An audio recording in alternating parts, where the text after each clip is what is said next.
Hello guys, this is George and welcome back to George Basics Crypto and Finance. In this video tutorial, I'll show you how to add meta tags into your Shopify store.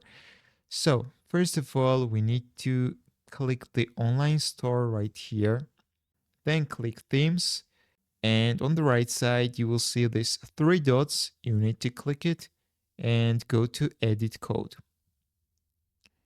Now we need to go to the search and find theme.liquid, which is right here.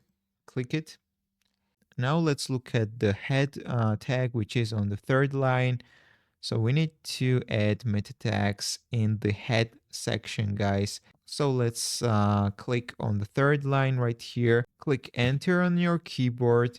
And right here, you can delete previous meta tags from here. And you can paste the new meta tags, guys. I already have it, so I will paste them right here.